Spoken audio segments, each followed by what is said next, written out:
but it's to say it could very well be something bigger. And see, when you look at the United States and what they're doing, some of the people are coming together, and others, the younger ones, are still wanting to party.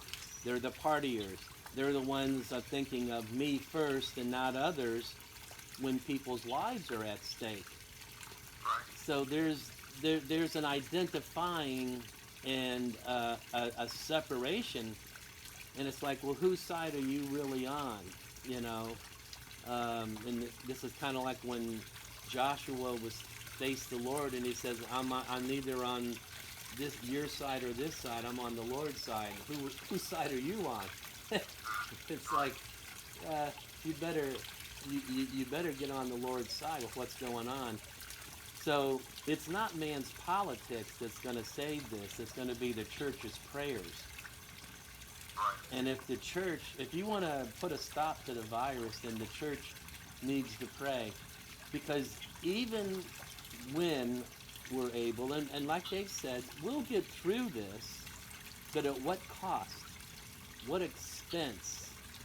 What what is being what air is being sucked out of a person's you know uh, body in the sense what is it taking to get there, and then to turn around and have to deal with it again next year because we don't have a vaccination for it.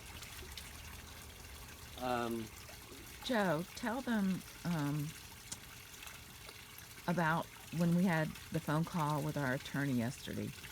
This will just this is our attorney is a Jewish brother. He is not a believer yet, but um This that is was cool. so You're taping me and I'm taping you. um but tell them, I mean, like Joe says, this is an opportunity for the church, the ecclesia, to arise and to be bold in our faith. Yeah. Well, I wasn't finished going into the other things.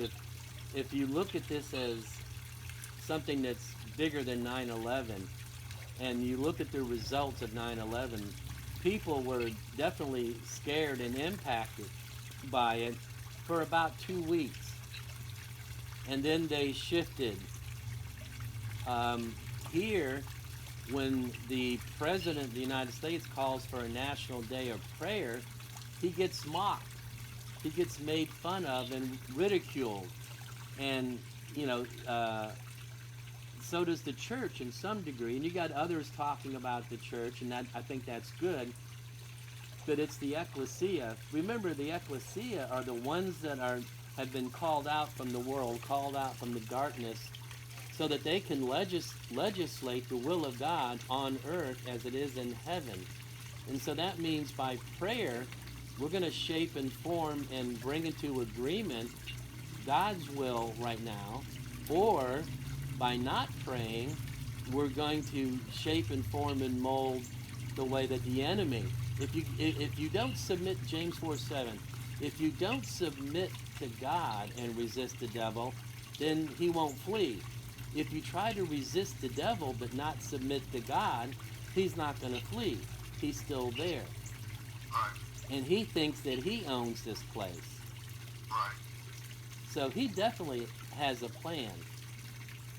But we can take reassurance knowing that God steps outside of time. So anything and any plans that the devil makes, they're always in time. Right.